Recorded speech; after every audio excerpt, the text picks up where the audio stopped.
মধ্যরাত থেকে সাগরে ইলিশ সহ সামুদ্রিক মাছ ধরায় ৬৫ দিনের নিষেধাজ্ঞা উঠে গেছে। এরই মধ্যে সাগরে মাছ ধরার প্রস্তুতি শেষ করেছেন ভোলার ৬৩,০০০ জেলে। কিন্তু সাগরে লঘুচাপের কারণে সাগর উত্তাল থাকায় জেলেরা মাছ ধরতে যেতে পারছে না। জেলা মৎস্য কর্মকর্তা বলছেন, নিষেধাজ্ঞার কারণে এবার সাগরে বেশি মাছ পাওয়া যাবে। কামরুল ইসলামের তথ্য ও ছবিতে প্রতিবেদন। সাগরে মাছ ধরায় ৬৫ দিনের নিষেধাজ্ঞা শেষ হয়েছে গত মধ্যরাতে। ভোলার জেলেপাড়ায় আনন্দের আবহ। গত কয়েকদিন ধরে কেউ জাল বুনেছেন, কেউ মেরামত করেছেন ফিশিং বোট। মাছ ধরতে যাওয়ার প্রস্তুতি চূড়ান্ত করেছেন জেলেরা। নিষেধাজ্ঞার সময় সংসার চলেছে ধার দেনা করে। সরকার এ সময় জেলেদেরকে চাল দিল, সবার ভাগ্যে জোটেনি সেই সহায়তা। আমরা দিন কষ্ট করে ধার দেনা করিয়া মনে করে না চলছি। আমার কিন্তু চাল ভাত দেয় না তেমন।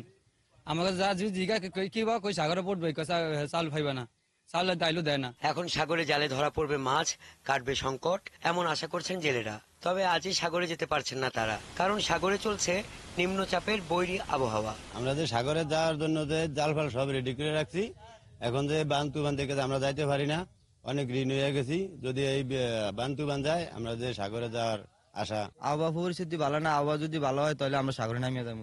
জালে যে মাছ দেয় বেশা, এই বাতা টাকা উড়ামু, ভাগে জুই নিয়ে খাবো। সাগরে ৬৫ দিন মাছ ধরা বন্ধ থাকায় এবছর ইলিশ সহ সামুদ্রিক মাছের উৎপাদন আগের চেয়ে বাড়বে বলে জানিয়েছেন জেলার মৎস্য কর্মকর্তা। এই ৬৫ দিন ২০ মে থেকে ২৩ জুলাই এইটা বাস্তবায়নের জন্য আমাদের যে টাস্কফোর্সের মিটিং, আমাদের যে সচেতনতা সভা, মাইকিং, সার্বিকভাবে যে প্রচারণা, এটা আমরা কিন্তু সফলভাবে করেছি। পাশাপাশি আমরা সকল মাছঘাট যেগুলো থেকে সমুদ্রে বরফ নিয়ে মাছ ধরতে যেতে পারে সেই ঘাটগুলোতে আমরা নিয়মিত অভিযান পরিচালনা করেছি।